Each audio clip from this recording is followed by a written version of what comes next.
Hey,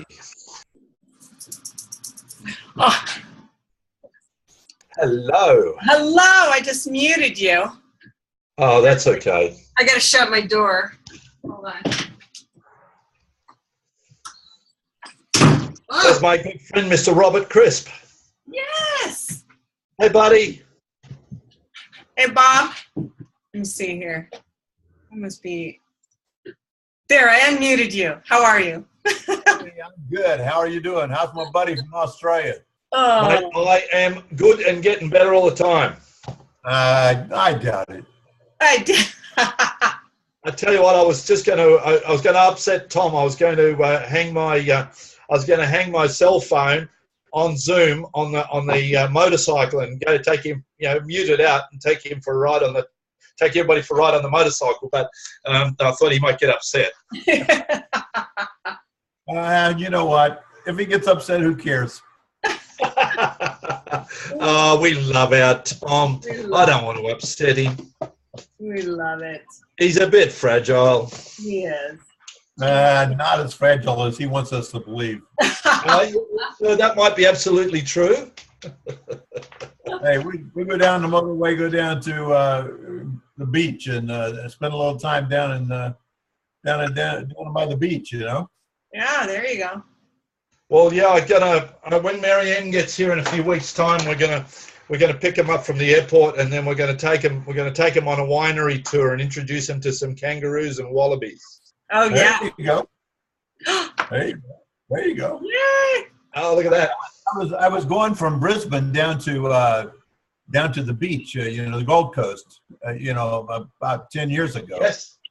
And I look over on my left and going south there, where you're going down towards the Gold Coast, and there's this beautiful building with a big flying eagle out front. And I said to my buddy, that must be a network marketing company. When we come back, we'll go over there and we'll see who they are. And are you familiar with PM International? Yes. Yeah. Proma? Yeah. Yes. Yep. Went over there, met the owner of the company, went to his house, had dinner that night. Yeah, look, that's what I love about this industry, Bob, is when you've got a good horse to ride and you're on the right one, you still, in most cases, if they've got nothing to hide, you get a real love fest from other people in the industry that are on the same page. You've got the same heart set, if you will. Yeah, and sure. it's absolutely amazing. And no matter where you go in the world, you get that response, and it's wonderful. I was in Sydney a few months ago, and there was a company which we won't name or anything, but it was running around doing all its launches and everything. And a friend of mine said, "I want to go look at it," and it was his birthday. So I said, "All right, it's your birthday. I'll come with you." And of course, I'm reasonably well known over here. And of course, when they found out that I turned up, they weren't going to admit me. And I said, "That's okay. I've got phone calls to make and Facebook to chase. I can sit in the lobby while he goes and has a look." Yeah, sure. And about 10 minutes later, they got real guilty and came out with a cup of coffee for me and said, "Come on, come in, but just don't tell anybody where you're from." Yeah, yeah. One of my oldest memories, right after we made Double Diamond in Amway, was they invited us to come up to do the direct distributor seminar.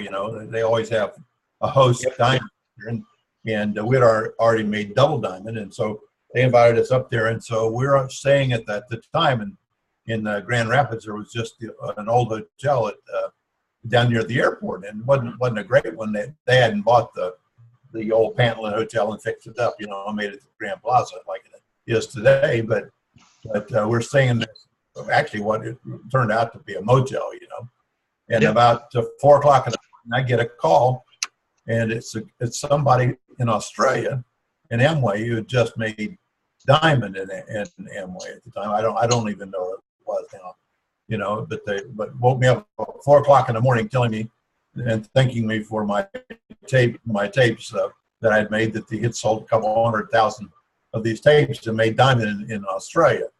And, Wow. was congratulating me for, being there that week. And you woke me up at 4 o'clock in the morning to tell me that I'm going back to sleep. Yeah, you get that all the time, and it's wonderful. And I mean, we had a convention many years ago with that same company, and we were in Sydney, and we all got back from the meeting, and we were all hungry. So there were 350 of us, so we went and closed down 3 local Sydney pizza stores, and just close the doors and make us 300 pizzas. Yeah, sure. Yeah. This is a beautiful business for that kind of thing, and you just get a whole group of people together. And when it gets as big as that, you got 300 and 400 people there that just want to go and hang out and have fun. Yeah, sure. And that works for me. There was just no clock. It was like 2 o'clock in the morning didn't mean anything. 2 o'clock in the morning you wanted to get together and talk a little shop. You got together. We talked shop all the time. If there was always somebody awake at some time of the day or night, and I mean that's where we're all going with this thing, So it's wonderful to be able to do that, and it's so exciting to have you on board around the place. I mean we've got all the greats now. We've Tom, and we've got I could see my lovely mate Tom there, and with the power of Tom and the power of you and the power of who. I mean we've got everything.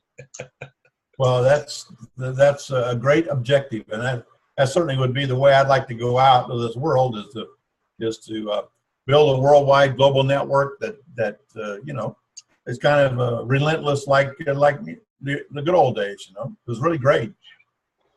I was kind of hoping that you might have actually jumped an airplane and came visit us again because you like the Gold Coast.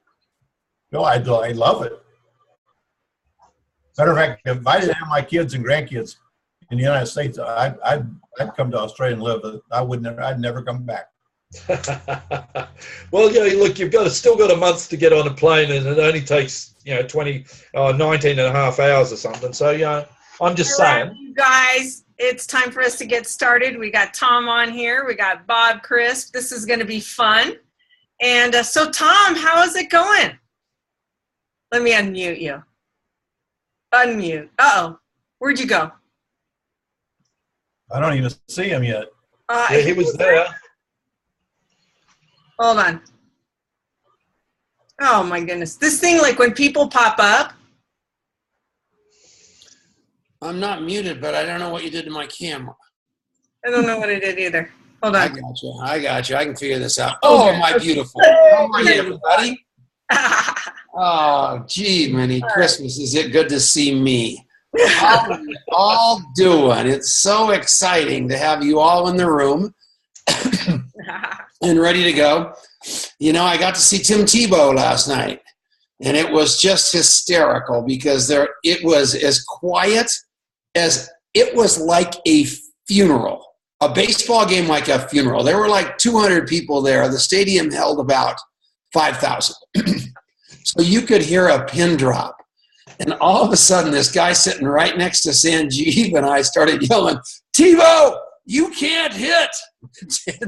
You can't throw. You can't play. You took a chair. And I am telling you, it reverberated around that stadium. And if I were Tebow, I'd have struck out on the spot because I could not have handled that. But that goes with the territory of baseball. But it reminds me so much of what we go through here, of just being network marketers and facing that kind of adversity each and every day of our life and stepping up to the plate and not letting anybody see us sweat. No matter who's catcalling us from the stands, we're on the field and we're going to play come hell or high water. I like that. Don't you, Bobby Crisp? Oh, I love it. I was in a situation one time back in the early days, and I think everybody on the call, and I know I started my network marketing career in Amway, and so one of the things we were taught in Amway is make sure that if you're going to have an event at a hotel that has a bar, that the meeting room is not next to the bar because that's a bad place to be. So the Holiday Inn South on I-35 in Oklahoma City. The only meeting room they got sits right next to the bar, and so we had somebody who had gone a little bit early to the meeting and had prospected somebody in the bar, So it's a standing room only place. You know, I walk in, I'm dressed to the nines, you know, got a Brioni suit on, and you know, everybody's around. And there's every seat is absolutely jam-packed full. And I walk in, the guy introduces me, I walk on the stage, and somebody in the audience says, "This ain't Amway, is it?" You know, I mean, I hadn't said a word. I hadn't even put on the mic, the lapel mic. "This ain't Amway, is it? I hope this is not Amway. If this is Amway, I'm going to kick somebody's butt." That's the way the meeting started, you know. That's an experience and a half. And, you know, what's so beautiful, then these two women came and sat with Sanjeev and I, because he's the most beautiful Indian in the world, you know. So he's sitting there with his bright teeth, and he looks like, you know, I don't even know who he looks like. I don't want to say anything who he looks like, but he doesn't look like, he looks like a handsome man. So these girls sashay, and they were multi-level marketers. And they just peeled on top of us with they were 23 years old, and they had it figured out, and they were Amway girls, believe it or not. And they had every cliche in the book, and we knew we were getting sucked in, Sanjeev and I. And the lady, she goes, "Well, you know," she goes, "Who are you?" And I told her, and we even made up names because we were having fun with them.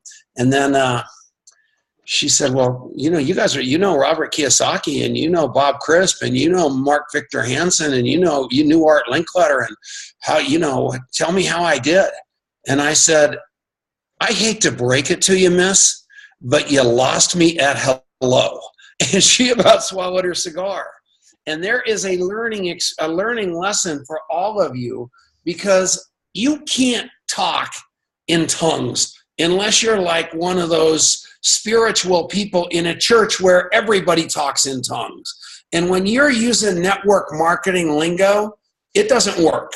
And when you are doing what they tell you to do at Worldwide Dream Builders, and no, we're in the disenfranchised franchise business. We're not in multi-level marketing. We're in the disenfranchised franchise business. That's lingo. What the hell, Bob, is a disenfranchised franchise? And I don't even understand. It was like Chinese. And so anyway, afterward, she goes, "Sir," and I go, "What?" She goes, "Can I call you?" And I go, "Why?" She goes, "I need you to explain to me what you meant." And I said, "Yeah, well, here's my phone number, and send me a text, and I'll talk to you about it tomorrow." And she basically fell right into the jaws of the shark. I just took it right out of her leg, because she was in the popcorn popper right then. Because I felt like I was in Sleepless in Seattle. You had me at hello. Well, she lost me at hello, and she was completely confronted by that. And Debbie, you said, did she join? My job, and that's really a smart question, because that's what all the people say. And here's the question, and here's what this is. No, she didn't join, because I didn't give her anything to join. I've got to develop a friendship and some respect for me long before I ask her to join me doing anything. So that's what we're doing here. Dave Brandt, the great Dave Brandt's sitting next door to Marianne Niehaus. Look how hip, slick, and cool he is. He just said something to me so profound. He said he's been selling long-term care insurance. The average age of people buying long-term care used to be 72 years old. And then it had to slip down a little bit to 71, then to 70, then to 69, then to 68, then to 67, then to 66, then to 65, then to 64, then to 63, then to 62, then to 61, then to 60, then to 59, then to 58, then to 57, then to 56. Now they're at 55. And they're still getting people that are, and all the applications are still coming back, 40% of them as uninsurable because they can't pass the health exam. Do you realize how sick this country is? It's gone from 72 down to 55, and it's going lower. And you've got the chance to stop that. Hello, Melissa, you beautiful thing. So the fact is, hello, Richard. I'm just going to say hi to a lot of you. Hello, Michelle. Hi, Michael. Hi, Tammy and Clay. I love Clay. It's just so cool. Oh, Shell, you better get up to your desk if you think I'm going to say hi to you over there. Rose Robinson, I don't know where you are. You too, Margaret. Hi, Ruth Allen. Sandy and Rock, that's gorgeous. Tarzanio, good to see you, baby. You know what I love about this is I can see your faces. Hi, Debbie. Hello, our beautiful Sherry Funk. Hello, Mary Lanny. You know I love you. Lou Gallardi, it is your time, and you've got Bob Crisp right in your backyard. It's time for you to step it up and start working with E&I and go higher. There's the beautiful Joe Farina with his girlfriend, Holly. And let me tell you about Holly, because this is a pretty crazy story before we get any farther. She works for Tavana, who's the tea division of Starbucks. And there are 200,000 salespeople there. She is 25 years old, and she just made number 2 in the entire company in sales, and she missed number 1 by $200. That little horse right there will run. So, Bob Crisp, back to you, baby. Let's take this show away. Hey, I'm ready, buddy.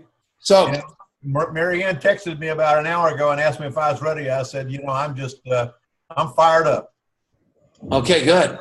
So, I don't have any idea how to do anything you're asking me to do, Mary Ann, except mute people. I need to know how to do that if I am now the host. So, Bob, people are wondering, because you said on a couple of occasions that your favorite people aren't the network marketers. It's the people who are new in the business that you can train right, that you love to get started in the business. Would you talk about that and then talk about how you get them started in the business? Well, that's my favorite subject. I love to have a blank slate to write on. You know what happens with network marketers is we get a prejudicial view, and so what happens, 25 or 30 meetings that you have and people that you show the business to, say no to you or make an excuse, or and many of them are negative, and so on and so on and so forth. You become a little sullied. You become a little jaded, and very difficult to turn those people around. Even though at times you can turn those people, sometimes it's better to, as they say, it's easier to give birth than it is to raise the dead. And so, when you get brand new people in the business who just don't know any different, you get a chance to have an impact on those people. And I love those kind of people. I love people who'll just sit there kind of like, goo goo gaga, and you say 8 and they go, 8 is a great number, and with network marketers, sometimes you say 8 and they go, oh, 8 doesn't work, for me. I get it. And they make excuses and so on and so forth. And excuse-itis, Tommy, the hardest thing in the world is to heal people of excuse-itis. You know what I'm saying? It's the hardest thing, because they're so used to making excuses from the time they were kids. Well, Billy made me do it, or Jeannie did this, or it's my brother's fault, or this, that, and the other. And they're always used to blaming their boss or their teacher or some kid on the playground, and so on and so forth. And they grow up with this idea of not taking responsibility. I had 2 guys on the phone last night doing a little stuff that you've been challenging me to do, some things that I'm pretty good at, And so I had a couple of guys on the phone last night for an hour. And I said to them as we were wrapping up, they're looking at our company and looking at a couple of other companies. And I've known one of these guys for a very long time. And I said, my buddy Tommy, also another Tom, my buddy Tommy will tell you that I'm going to love you no matter what. But if you get in business with me, I'm going to kick your butt every time you get off message. That's the way it works. Now, here's what you got to understand, everybody on the call tonight. Tom Chenault is known for being a pretty nice guy. Now, I've caught him a couple of times being a real butt, but basically he's a nice guy. Now when he had me on, when he called me about 4 or 5 years ago and said, "Would you be on my radio show?" I said, "Sure, yeah." First question Tom Chenault asked me on the show is, "Why in the world are you such a controversial figure?" First question. He didn't call and say, "Hey, Bob, you're a sweetheart of a guy. I tell everybody why you're a sweetheart and everybody should like you." He says, "You're a real controversial person." I think, well, friends like you, that's how it starts. It's guys like you that spread the message that I'm a controversial guy. Now, I am a controversial guy because here's what I believe.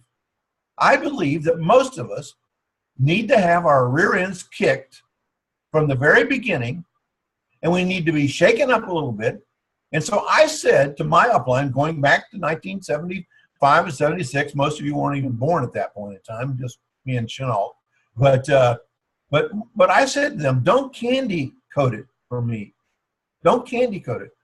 Now listen, I'm going to get real emotional here because this is to me, this is an emotional deal. I'm a hard-headed guy. I'm a stubborn guy. I'm Irish, and I like to do it my way.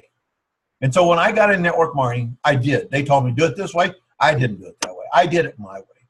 And after 6 months, I was an abject failure. And I said to my upline, the problem is this: you're pussyfooting with me. You're trying to make me feel good so that I'll stay in another week and buy some product. And I don't like that. I don't like that. You're treating me like every single other person in the business, and I'm not like everybody else. Now listen to me again, everybody. Joe, listen to me. I'm not like everybody else. Don't treat me like I'm a freaking loser. Don't treat me like I'm stupid.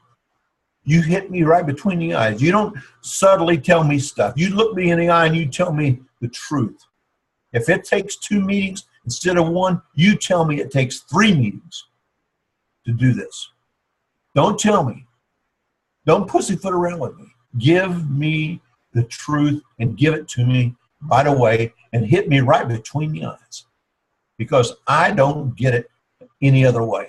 So I basically have said to everybody, I'm going to treat you that way.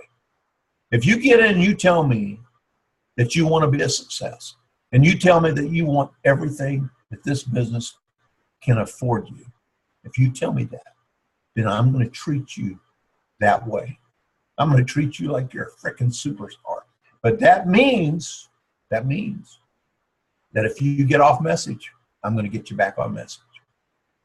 I'm going to get you back on point. I'm going to expect to see you in the front row of every event. I'm going to expect to see you first there every time. When this Zoom deal comes on, I'm going to want to see the second picture on this screen is you. You see, I'm going to look for you, Joe, from now on. I'm going to look, Richard, I'm going to be looking for you. I hear from you every now and then. I'm going to be looking for you. You asked for special treatment. You're going to get it. You may not like it, but you're going to get it. How many want special treatment? Let me see your hand. Let me see your hand. Because special treatment for me means I'm going to kick your butt if you get off message. If you don't do it, I'm going to be on you like stink on poop. You know that? Not because I don't like you. The reverse is true. The total reverse is true. The people who don't care, don't show they care. They're not bothered by it. See what I'm saying? See, here's the reason why I'm here. I'm here because Tom Chenault's a whole lot like me. And I know he's going to call me and say, hey, get your butt in gear. That's okay. That's all right. Here's one of the problems. Don't expect to be treated like a child. You treat me like a full-grown, ready to go, absolutely, totally, truly, turned on, fired up, capable person to go all the way. And you do that every single time you meet me. You know, one of the great things is, in the military is, if you walk in and you've got all that scrambled eggs on your hat and you're a colonel, major, whatever general you are, right, is they salute you. Boom, they salute you. And there's respect. See, that's what I want. I want to be respected. But if I'm a private, remember, one of these days, I'm going to be a general. You have to see. So when I look at you, let me finish this. One thing, when I look at you, I see a general. I don't see a private. And you have to be ready. You have to be ready before you ask a Bob Crisp or a Ken Smith to mentor and coach you. Because my mistake is most of the time, I am so completely obsessed with your success, I forget to ask you. And then I punch you in the face and you go, man, if I needed to get treated like this, I'd go back to that shitty job I hate. So that's what I don't want to do either. So you always need to tell me one way or the other. But here's the deal. You know, I talk so much about fire in your brain and hire in your heart. But sometimes, and I'm talking about love like crazy, then love more there. But that goes a little farther than that. Because most of his best thinking and all this knowledge in this business has us sleeping in our car, has us completely broke, having us not being able to pay attention, and going back to the fundamentals and having a mentor that you actually listen to and do what they say, even though you know more than they do. In Alcoholics Anonymous, my sponsor in Alcoholics Anonymous has only got 5 years of sobriety. And it was a humbling day the day that I called him on the phone with 28 years of sobriety and said to him, would you be my sponsor? But that guy had something I wanted on a spiritual level that I couldn't get to by myself. And there was nobody else in Alcoholics Anonymous that could get me there from here. Because I truly had to get vulnerable and I had to disappear my ego at a level that was really foreign to me. And when he told me, hadn't worked very well, I know, but when he told me that I needed to do some things, I resisted that with every fiber of my body until I realized I'd given him permission and I needed to just try it. And he's the one, you know, because I thought I'd graduated in Alcoholics Anonymous, and he's the one that said, why don't you try starting over and doing, even though you've got 25 years of sobriety when I took this new sponsor on, he said, why don't you go back and start over and do 90 meetings in 90 days and treat this program like you did when you just stopped drinking. And I went, well, you know, no, I'm so evolved, I don't need to do that. But then I made the commitment to listen to him and I did it, and it gave me my life back. It might just give you your life back to fail the IQ test and trust that person you gave permission to. Right, Bob? That's exactly right. You know, you can't, again, we teach so many things that are really wonderful things and ideas, but as we get them to try to get into practice, here's something, for example, let me give you an example. They said I needed to read these 3 books: Magic of Thinking Big, Think and Grow Rich, and How to Win Friends and Influence People. Those 3 books would change my life. I bought all 3 books, went out, read all 3 books, and I thought, okay, that's what I did. Now, what they were saying to me, they didn't say. What they didn't say was, this is the way we build people's skill set and their belief system and get them ready to be a success. Now, Bob, if you're smart, you're listening to what we're doing with you, and you'll do that with them. I didn't get it. I thought it was up to me to read the book. I didn't realize that reading the book was just the beginning, getting 10 other people to read the books. So they said, never buy 1 book, buy 5. So that you have 1 for you and 1 for each person you're going to meet next week. And I'm like, really? You held out on me. You didn't tell me that I needed to have 3 copies, not 1. Because you're getting me started by reading The Magic of Thinking Big. Now, having said that, my sponsor, my first sponsor in the business, when I got into his motorhome, the very first day I met him, had 10 copies of The Magic of Thinking Big sitting on the dining room table in his motorhome. I had already read that book. I knew how great that book was. I said to him, why do you have 10 copies of that book? You can only read one. They all say the same thing. Why do you have 10 copies of that book? He looked at me and he said, well, Bob, he said, I do because I expect to find 10 people next week that need that book. I went, really? I'm a freaking idiot. I'm an idiot. I didn't get it. You had to tell me I needed 10 copies of that book. You see what I'm saying? So a lot of us say, well, they tell you, Ken Smith will tell you this from Australia.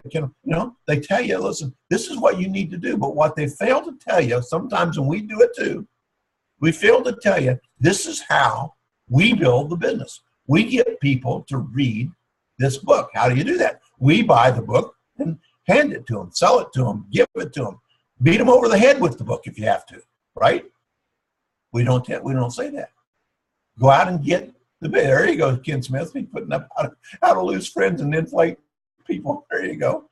But you see what I'm saying? So I started measuring my success by how many books I moved last week. If I bought 10 books at the bookstore and I had 10 left, I didn't do very well. But if I got 10 books and I had only 2 books left, I had a pretty good week. And then I thought, you know what? When would I know that I was a real success? Here's how I knew. I moved 5,000 books a week. Wow. 5,000 a week. People say, I bought, a case of books from you last 7 months ago. Really? The real sharp people move a case every week. Really? Yeah, because then you know that the people in your downline are learning and growing and they're getting on the same page with you. It's not enough that you think the great thoughts. It's not enough that you're one of the most powerful people in church. And when I walked in, I thought to myself, you know what? In this church, I am the guy. I read the books. I have the message in my heart. I have the message that I can tell people. I know what to say when they do this. I know how to make them feel great because I feel great. And where did I get that message? I got it from the book. It's a great thing. By the way, Christianity has one book, doesn't it? Isn't it funny that they say, hide the word in your heart? Hide the word in your heart that I might not sin against God, right? Well, if that's the way it works, it's about words. It's about, how did the great people, how did they think? I want my people to think like the great people think. I want them to think when they come up against hardship. By the way, how many people are going to come up against hardship in your life? How many? You? Yeah, probably. How about your neighbor next door? Hardship. How about the guy down the street? Hardship. What about the person across the street? Hardship. What about the person who sits next to you in church? Hardship. They're going to run against hardship. What's our business about? The real truth is this: overcoming the things that are happening to everybody else is a message building thing. Let me tell you, where people get into business, they're not ready to build the business. Guarantee you 9 out of 10 people get in the business, they are not ready to build the business. Who's going to get them ready? Who's going to get them ready? I am. I'm here. I'm a get ready guy. Let me show you how to get ready. You got a problem in your life? Let me show you how to get rid of it. Let me tell you how to handle it. Let me tell you how this is going to impact you and your family. Let me tell you, when my little kids, my twins were just, 3 or 4 or 5 years old, listen to tapes. Every time we got in the car, we had tapes in. And so we were on our way to the post office one day, and I had them in my Porsche, my 3 youngest ones, 4, 3, 2, 1. And I had some film, Tom, I was taking to get developed. And it says, "What is this?" Pointed to the film that was laying in the seat. And I said, "Well, that's the negatives." And my son says, "When do they become positives?" I said, "Well, they become positives when you expose them to the light. When you expose them to the light, And people in your life, the adults in your life are just like the kids. Nobody ever told them that the film becomes positive when they're exposed to it. So, that's true. as we do these Zoom meetings, what we're going to do more than anything else, if I have anything to do with it, is we're going to expose the people to the light. You got a negativity in your life? We'll show you how to handle it. That's one of the great things about Tom Chenault. He is so incredibly good at exposing people to the light.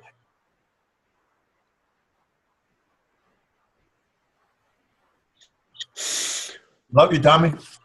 I love you. You guys, you can ask questions. I mean, this thing, Sherman Unkefer is on here. Sherman Unkefer, Bob knows who he is, was the biggest guy in another company. He put together one of the largest systems in the history of network marketing, made millions of dollars per year, and he's on here learning from Bob Crisp. I can promise you something. The bigger people get in this business, the more they learn. They don't slow down.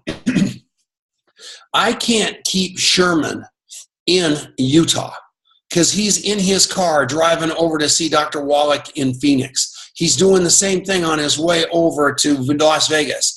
He is a student of this profession at a level you can't believe. I watch Ken Smith. I watch Craig Watton. Obviously, I watch Bob Crisp. And then Louis Ariaza. I mean, when I was up there at that swimming pool, he goes, come and talk to me for 15 minutes. And I just knew what was going to happen. We weren't going to talk. We were going to go through one of his books, one of his Laws of Leadership books from stem to stern. And we were going to turn that thing inside and out. And that's just who he is. He studies this so he can teach you this. Where are you copying that behavior of living and learning? The magic of thinking big, think and grow rich, how to win friends and influence people. If you haven't listened to those, if you haven't read those over and over and over again, I am telling you, you're missing it.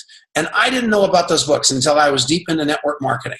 And a guy named Doug Ridley started giving away books and giving away books and giving away books. And I didn't have any idea as to what he was doing. So now I'm down in Mexico at a place called Las Ventanas in a town called Cabo San Lucas. And Las Ventanas is such an exclusive joint. The rooms are like $1,200 a night.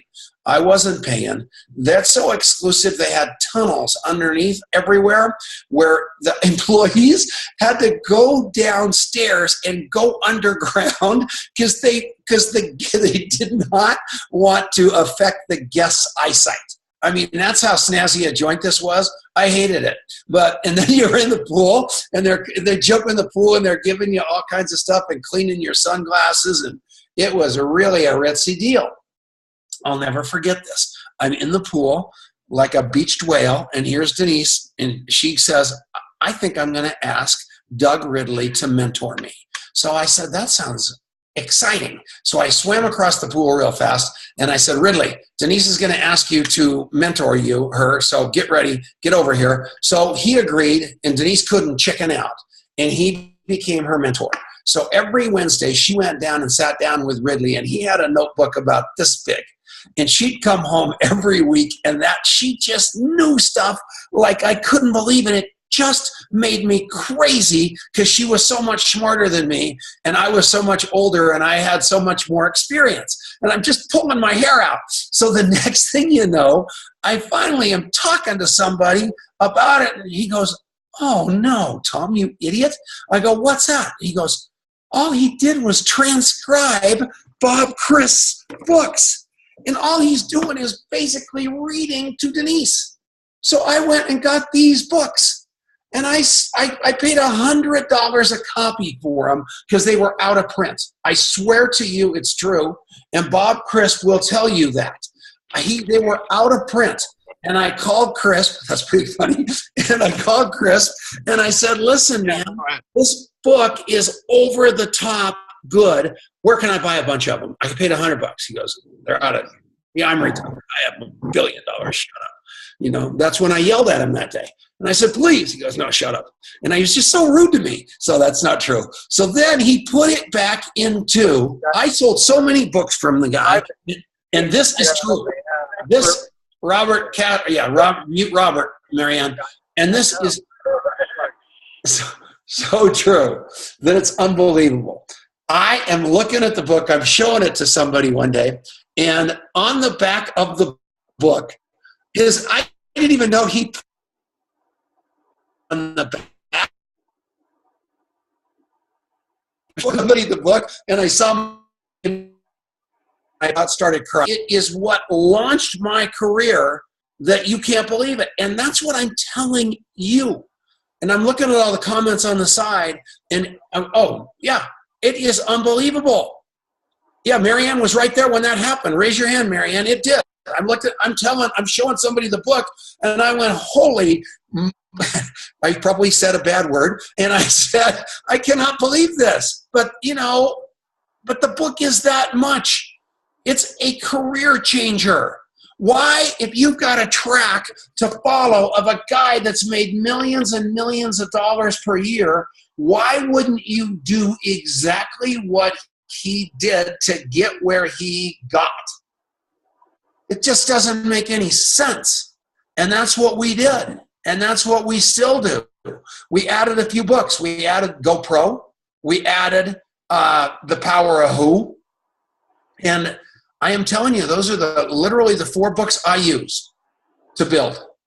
And Marianne will tell you, and I feel like jumping up to go get the book at the house, but there is a book, one of the $100 ones, that says, if Tom gives you this book, don't take it.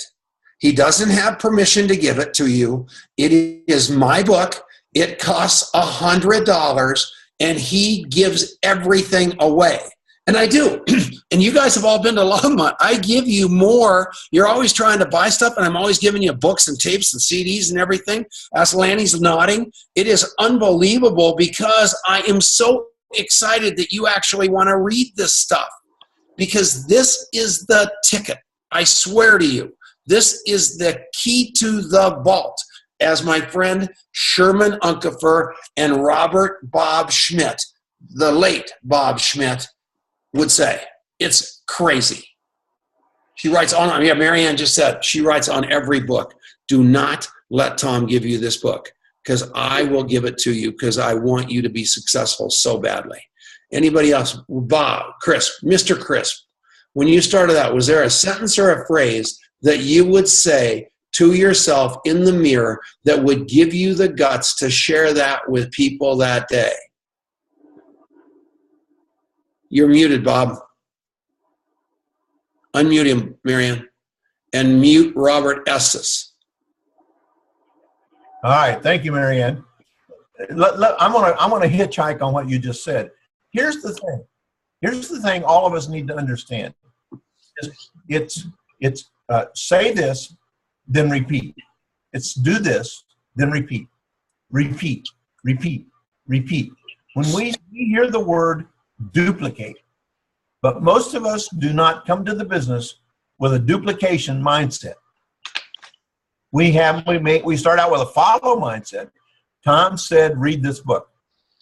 What we don't get is what Tom did by saying to me, read this book, was teach me to get other people to read the damn book. That's what I didn't get. I didn't get that what I'm being taught here, what I'm really being taught, is not the book. The book is important.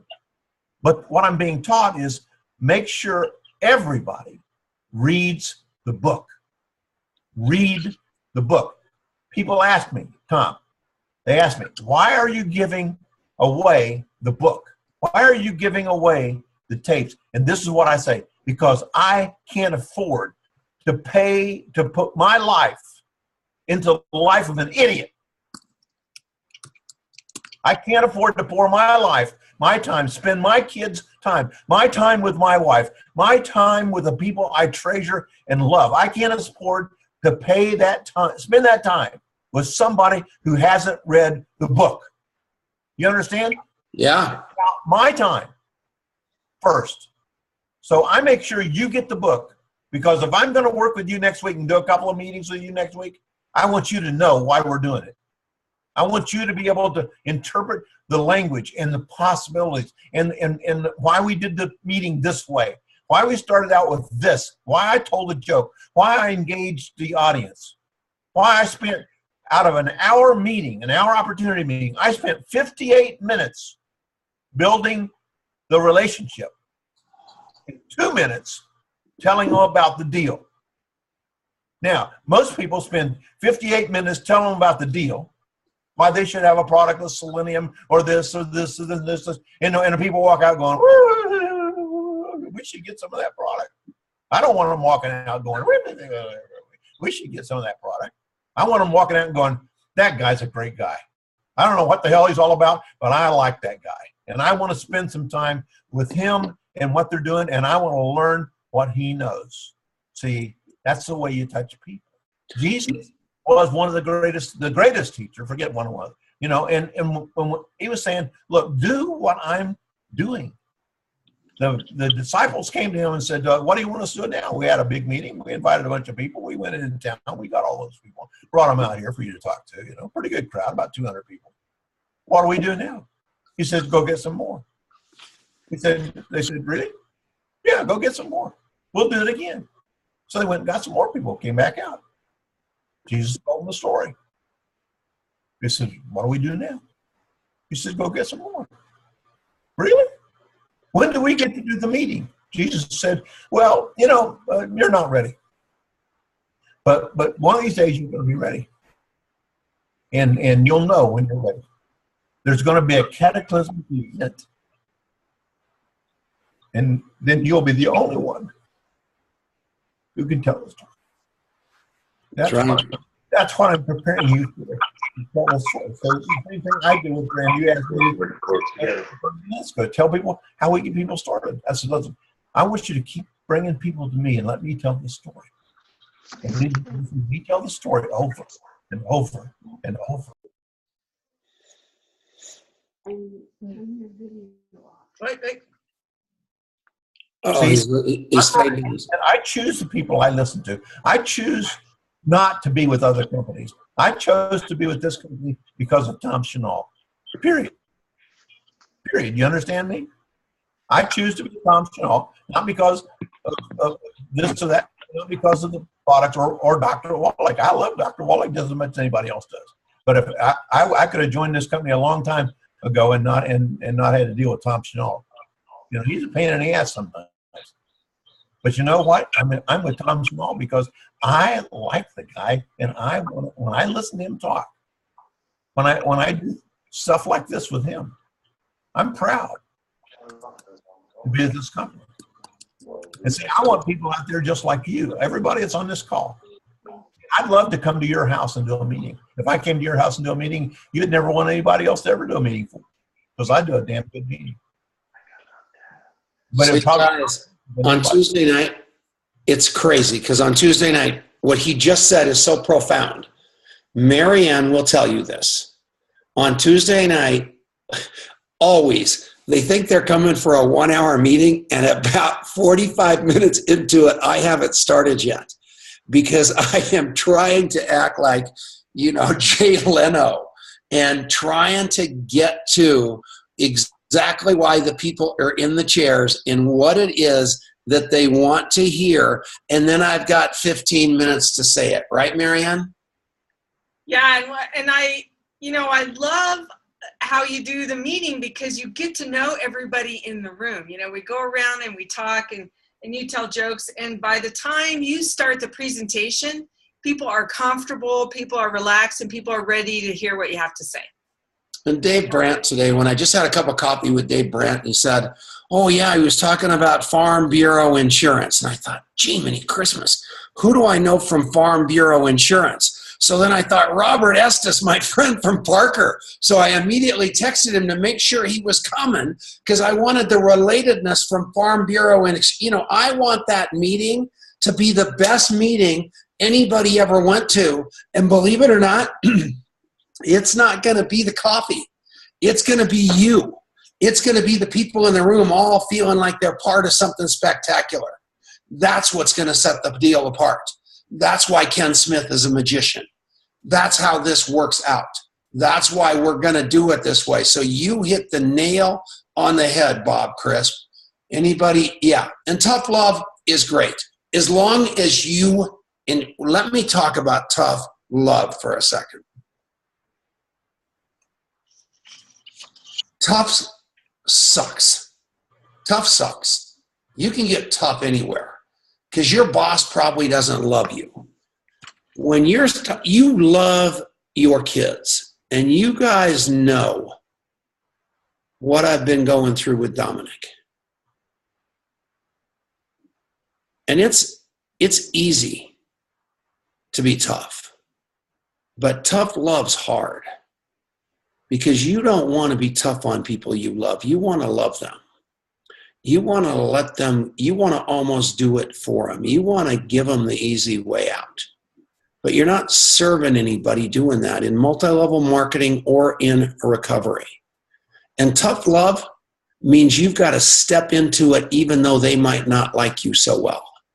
Even though at the end of the day, it might not be all that happy-go-lucky stuff that we all crave so much. So I want you to think about that tough love because I'm telling you, all of us need it. I need it. On Tuesdays,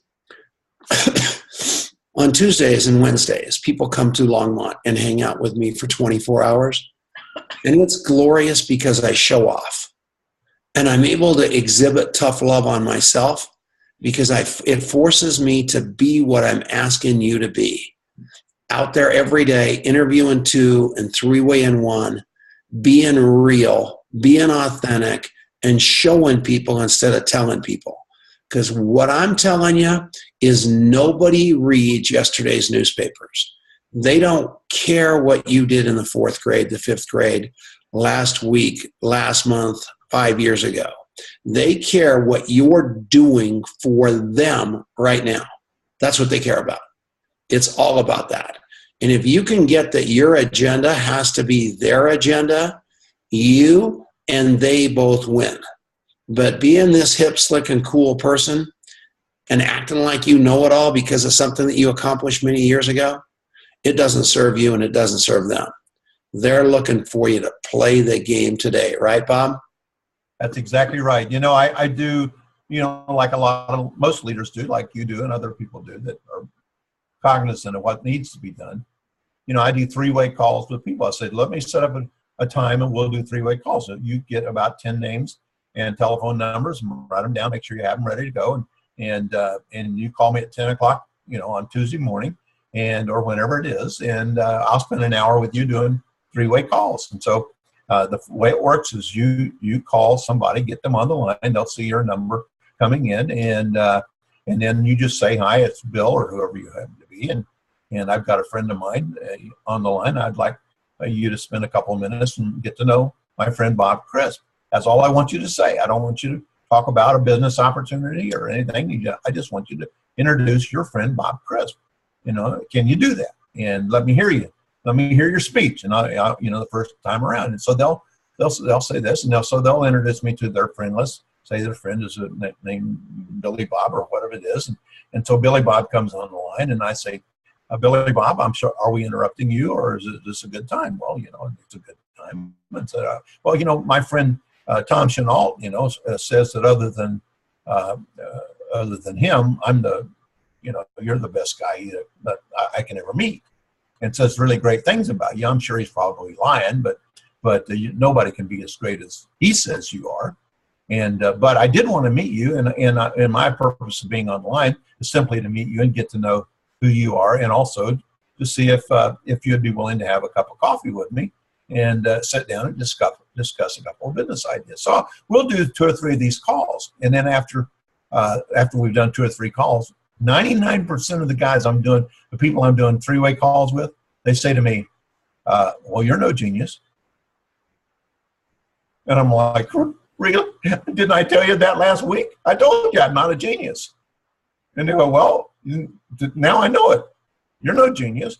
I can do exactly what you've been doing. And I go, didn't I tell you that last week? Then I tell you exactly what I'm doing with the people right now. Didn't I tell you last week that all you have to do is be nice and ask if you can have a little bit of their time? And tell them that you know how precious that time is. That's all you do. And didn't I say to you when we had Dr. Smith at the meeting a couple of weeks ago, didn't I say to Dr. Smith, here's what I'll guarantee you. You put me in front of the rest of the other doctors that you know, I'll never embarrass you. I'll never embarrass you. I'll treat them with respect and honor. And whenever they walk out, they'll thank you for having them come see us. That's the way I treat people. That's the way Tom Chenault treats people. Otherwise, I wouldn't be a part of it. See, when I met Tom, I said, you know what? I would introduce any person I've ever met to Tom Chenault. Any person I've ever met. Any friend I've ever had. Any friend I have. I introduce him to Tom Chenault. This is my buddy Tom Chenault. I want you to know him because he's a good guy. He's my friend. You see what I'm saying? So again, do what I do, not what you hear. Because sometimes what we hear deceives us. But if you watch what I do, see, people would say to me, you know, I'd go to these great meetings and I'd have Dexter Yeager and Rick Setzer and Tom Payne and Bill Britt and all these wonderful legendary guys. Ken Smith can tell you probably about them just as well as I can. And I'd have all these legendary big income earners that I knew. And I had a personal relationship with. And it'd say, you can be anything you want to be. You can be a part of this deal and you can be at the top. I guarantee you, every person I'm looking at on this screen right now can be anything you want to be. You can do anything you want badly enough to do. Now, here's the thing. Here's the secret. Here's the secret to being mentored. Are you listening? I'm guaranteeing this is 100%. Do what people do, not what they say. Watch what they're doing. And people will say, well, Bob, why do you believe in Bill Britt? I said, because I followed Bill Britt around. I watched what he did. Is the meeting over today just because it's 1 o'clock in the morning? You're kidding me. The meeting hasn't even started yet. We're going to go find out where Bill went for coffee. Then the meeting will begin. We're going to go see, again, it goes back to what I said last week. I talked about Dexter Yeager and, you know, calling people and saying, be at my house at 11 o'clock because Kay Fletcher's going to be here. Kay wasn't there. Kay had a tape, and he had just gotten a new tape from Kay, and he invited his people over to listen to the tape with Dexter at his house at 11 o'clock at night. How many people care enough about you to do that for you? You can say, well, oh, he should tell me it's a tape and so on and so forth. No, he shouldn't. Because if he tells you it's a tape, you're not going to come over and have the personal experience of sitting in my living room at 11 o'clock at night, kicking your shoes off, drinking a pot of stale coffee, and listening to Kay Fletcher with me. See, come listen, do the business with me. See, that's what Tom does. That's how I built my whole business. Listen, you're in the business with me. There can't be a better experience than that. I guarantee you, there's not a better experience than that. That's the best experience you could ever have. Come and be at my house at 11 o'clock and drink my coffee, because it's a lot better than the coffee at your house. You got to unmute Tom. Marianne, you got to unmute Tom. Marianne. I got it. I got it. All right. I'm unmuted. Okay, so here's the deal. Sherman Unkefer, you don't even know you're unmuted, and you are. And so, my friend, what on earth are you doing on a call like this? You are an icon like Bob Crisp.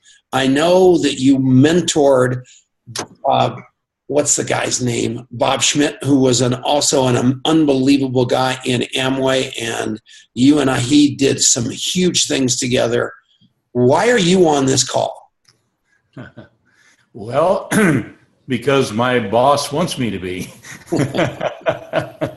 So, no, I didn't really mentor Bob Schmidt very much. I just listened to what he had to say.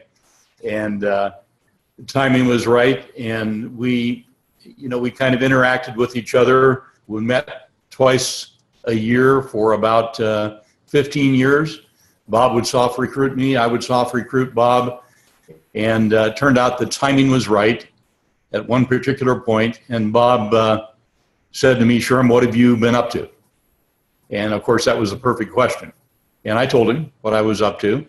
And he sat there and listened very intently, didn't make any snide remarks, which he was inclined to do. And so it kind of resonated with him. And the timing was right. And he came into the business. And Bob accounted for about 1/3 of our total volume. So Bob Schmidt was the only quote unquote big hitter that we ever recruited into the business. Everyone else was ordinary people that knew other ordinary people that knew other ordinary people. But oftentimes on that 3rd, 4th, 5th, 6th, 7th, 8th, 9th, 10th level, a serious leader emerges. And eventually it makes it worthwhile. So I'm here to learn from the master, Bob Crisp, and the Uber master, Tom Chenault, picking up a few pearls of wisdom. Well, you're what you've accomplished is insane. And you created an income of millions of dollars per year in a compensation plan very similar to Longevity's. Right. And what you said to me was profound when you said, lots of people built big organizations, but nobody built their organization as wide and as tight as I did. And that's why I made so much money, and they were just standing on the beach wondering why they weren't. Is that correct? Well, more or less. I mean, most. Yeah, probably not. Sorry, I'm not very good. Okay. Yeah, when we came into the business, the company was about 6 months old, and the early leaders had done a lot of stacking and streamlining, creating long, narrow organizations. And we came in 17 levels down from the company, and we got wide. We got 110 wide, of which 16 of those people took it seriously. And from those 16 came 700,000 people in the business in 6 years' time, scattered in 45 countries around the world. But all of the people above us all of a sudden said, holy crap, we have something to work for. We became the so-called leg locker, and everybody above us was locked in, and they had to go to work to pick up a certain percentage of that income that we had generated. So the comp plans are similar, and we have the placement feature, but as you place people in your organization, you're driving volume out of your business, potentially. For example, my sponsor placed us down 7 levels under him. That decision cost him $1.5 million a year. So, sometimes you need to do that to create some momentum and some excitement and so forth. But generally speaking, you should build wide and work with your organization in depth, but help them with their prospects. Don't give them your prospects. How's that for some tough love, everybody? What do you think? That's refreshing, and it's, to come from me, it sounds like noise. Mm-hmm. To come from Bob and from Sherman, it is like no kidding. Before I let you go, because we're at 6:26, what do you do? I mean, there's a zillion companies you could have chose, just like Bob Crisp. What the hell are you doing in Longevity, Sherman Unkefer? Well, I've been on the periphery of Longevity for years. I knew about Dr. Wallach's Dead Doctors Don't Lie, but I had never listened to it. Bob Schmidt used to tell me about it when he was at New Vision. They were moving 1 million copies a month, and it was taking them through the roof and all of that. And so I knew that story, but I had never listened. I was always preoccupied with something else. And so 5 months ago, I learned about that it was online. And I thought, well, I'll go listen. So I listened to the Dead Doctors Don't Lie. And I thought, wow, now I understand why Bob was so fired up and so excited about that. It is just jam-packed full of facts, information, time dates, locations, research reports, on and on and on. And then I picked up the phone and I called Rod Cook. And I said, Rod, tell me what you know about Youngevity. He said, it's a great company. You should talk to Tom Chenault.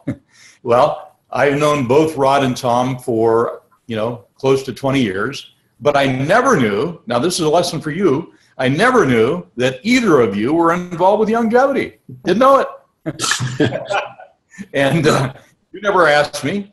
I never asked you. But I called you up and I said, Tom, tell me the story of Youngevity. And you told me the story that you were there for a few years, you left, and in your word in the teeth, competed with them, blah, blah, blah, but they never took your check. And 7 years later, you went back with your tail between your legs and said, I messed up. I went with the wrong company. They're out of business now. And can I come back? And they said, well, you're already back. Just keep doing what you're doing. And so on. And now, lo and behold, you're the #1 income earner. What a story. That's why I'm here. Isn't that you guys? It's a great product, great company, great comp plan, great founder, unparalleled founder with facts, information, author of 15 books. His story hasn't changed in the past 50 years. And finally, you reached some momentum 5 years ago and wham, it's straight up. Now this company is growing like you can't believe. So we're excited about getting there. We're excited about, playing a role here.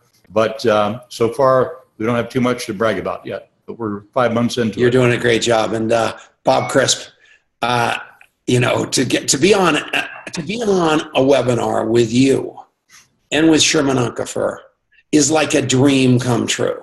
And then to add all of my friends from Dylan and Devin Suggs, they're 12 years old, all the way up to the dinosaurs on here.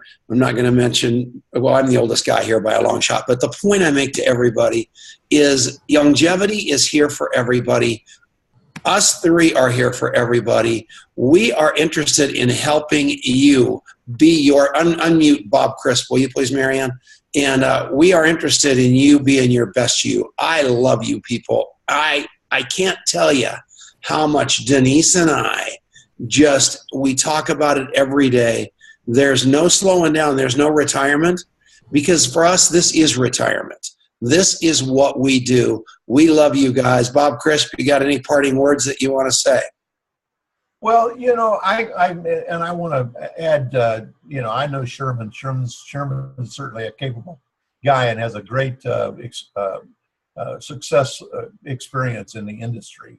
I'm on my heart this week, and I've been thinking about this training today, Tom, a lot. I had one of my, like a lot of us, I make them on my prospect list back in the early days, and I have a bunch of family. My dad was one of 11 kids. One of 9 kids. My mom was one of 11 kids, and my mom's people come from Indiana, and my dad's people come from Kansas, and so I put on my prospect list an aunt and uncle that lived in Indianapolis, and so I decided I was going to go and build a distance group and see if I could get my aunt and uncle to get in the business. And I went up, stayed with them for a few days at their house, and they asked me, did I want to go to church with them on Sunday?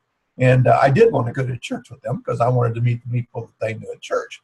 So we went to Sunday school, my uncle's men's Sunday school class, and we sat in a circle, and they did their thing and introduced me because I was a newcomer and asked me a few questions. And so gave me a chance, to do a monologue like you do with me here. And so I kind of did here's who I am and here's what I'm doing. And so anyway, so we asked people if they'd like to come over to my uncle's house at 3 o'clock on a Sunday afternoon and hear the story about my business. And so they came over, about 6 or 8 of them did. And one guy by the name of Leon Thurman. And Leon was one of these guys. Most of us know somebody who doesn't have any etiquette. You know what I'm saying? They invade your space. They get in your face. They invade your space. Leon was one of those guys who, if he talked to you, every sentence, he got 2 inches closer to your face. And so he was one of those kind of offensive guys. And so Leon is the only one who stayed after the meeting. and said, I would get in this business and do this business if you could convince my wife to do it. Her name was Karen. And I said, well, what's Karen doing today? He says, well, I don't know exactly, but she's going to beauty school and to be a hairdresser. And so I said, well, call Karen and see if we can come over, and I'll go to your house and we'll see if we can convince Karen, to do the business. So we went over there, and Karen's hair was bright orange that day, and which meant that it was going to be a different color the next day, because that's what beauty school people do. And so she was all excited about beauty school. And so I said, well, Karen, come sit down beside me on the couch here and tell me why you want to be a beautician. And so she smiled and picked up her beautician's book and came and sat down, and she opens the book and she starts showing me all these hairdos and stuff.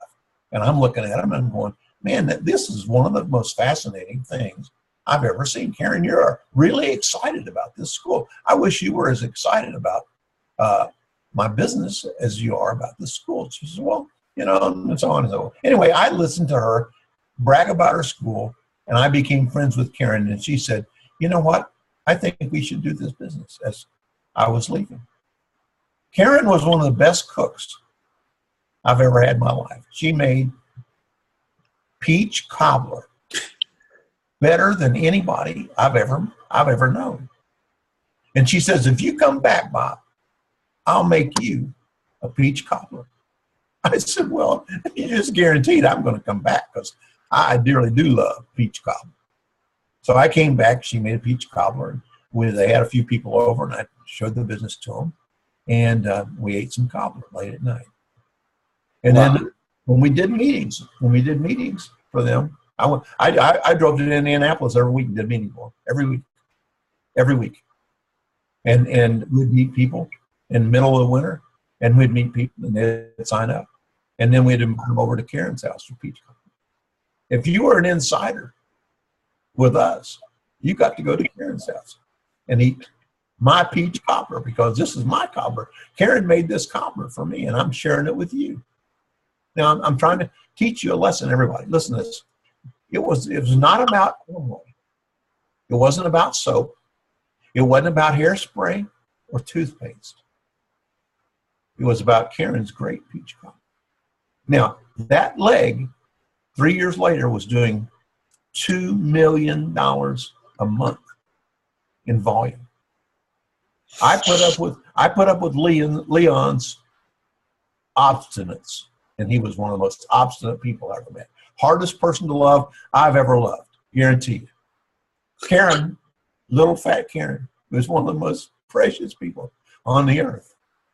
I'd hug on her and tell everybody about her peach cobbler.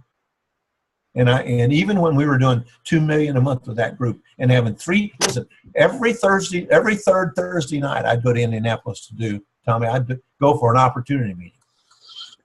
We have 3,000 people. Now, raise your hand on this show if you'd like to have 3,000 people in your Indianapolis business. Yeah. You actually came out, sat in the seats, paid $3 to get in, and listen to Bob Crisp show the plan. Every third Thursday night, they'd show up. 3,000 people would show up. And we'd say to the leaders, you know what, if you stick around, we'll go get some cobbler. We're going to go to Karen's house and get some cobbler. So we'd have 25 or 30, 40 people follow us over to Karen's house up in Carmel, which is north of Indianapolis, Carmel, Indiana. We'd go to Karen's house for some peach cobbler. What I'm saying to you is this. Understand why people do things, why they come and see you. Invite them to your house. Make a peach cobbler. If you want to get me there, that's the way to get me there. And I'll stick around. 4 o'clock in the morning one morning, I parked my motorhome, Tommy, out in front of their house. And at 4 o'clock in the morning, I said to everybody, you know what, I'm so motivated. I couldn't sleep if I went out in the motorhome right now and went to bed. And I said, I think I'm going to go and get in the car and drive 900 miles back to Tulsa. I'm so motivated. And I'd look at Harvey Nash and I'd say, Harvey, what are you thinking? Harvey was a pilot. I'd say, Harvey. He'd say, I'm so motivated, I'm going to go to work right now. So I drive around the block. I drove around the block when everybody was going, I parked my motorhome in front of Leon's house and go to bed. So 10 days later, I got a picture, an air picture, you know, the pictures, survey pictures of my motorhome parked at 9 o'clock in the morning. My motorhome parked in front of Leon's house. And Harvey's taking pictures to prove that I did not drive home that night. I'm saying again, once again, folks, listen, it's a people business. All right. It's a people.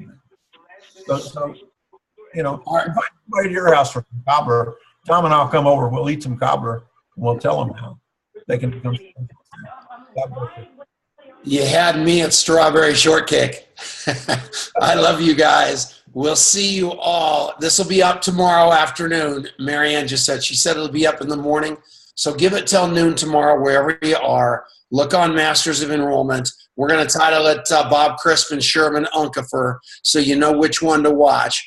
But if there's ever a testimonial for this business that has ever been there, it's Bob Crisp, it's Sherman Unkefer, it's Peach Cobbler, and it is Strawberry Shortcake. I love you guys with all my heart. I will see you all later. We're going to go do a Chiaizda. You just popped up on my screen. I love you.